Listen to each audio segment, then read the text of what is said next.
বাংলাদেশের ক্রিকেট প্রেমীদের জন্য বড় ধরনের সুখবর দিয়েছে বিসিবি। সাকিব আল হাসান বাংলাদেশের নাম্বার ওয়ান তথা বিশ্বের allrounder number one Shakib Al হাসানকে অবশেষে বাংলাদেশ দলে নিতে যাচ্ছে বিসিবি। বিসিবির মিডিয়া প্রধান আমজাদ হোসেন বিষয়টি নিশ্চিত করে বলেছেন, আলোচনা হয়েছে সাকিবকে পরবর্তীতে দেশের হয়ে খেলানোর জন্য। তার ফিটনেস এবং সবকিছু যদি ঠিকঠাক থাকে তাহলে কবে ফিরছে সেটিও পরিষ্কার করে বলেছেন তারা।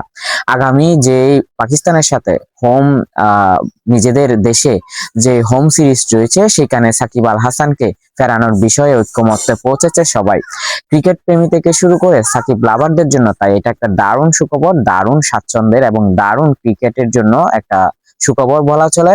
এবং বিসিবির এই সিদ্ধান্তকে সাধুবাদ অবশ্যই ক্রিকেট প্রেমীদের। শুধু তাই নয়, আরো বলা হয়েছে যে তার ফিটনেস, তার সবকিছু যাচাই বাছাই আলোচনা সবকিছুই বলে দিবে তিনি কবে ফিরছেন সেই বিষয়টি অনেকটা নিশ্চিত হবে ঠিক তখনই।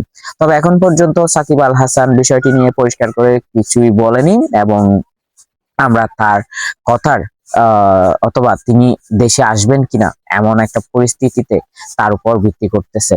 যদিও মার্চেই নতুন সরকার গঠন করবে, সেই সরকারের অধীনে কোন সরকার গঠন করছে সেটাও অনেকটা রাজনৈতিক বিষয়ের উপর নির্ভর করছে। তাদের সাকিবকে ফেরানোর বিষয়ে কতটুকু ইচ্ছে রয়েছে বা ইচ্ছে পোষণ করতেছে সেই বিষয়টি তাদের উপরই নির্ভর করছে।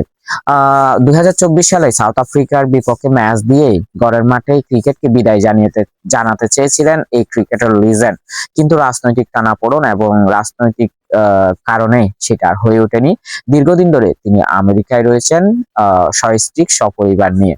সে যাই হোক, আবারও ক্রিকেট প্রেমীদের জন্য এটা নিশ্চয়ই সুখবর যে সাকিব আল হাসান ফিরছে, বাংলাদেশের ক্রিকেট, বাংলাদেশের প্রাণ ফিরছে।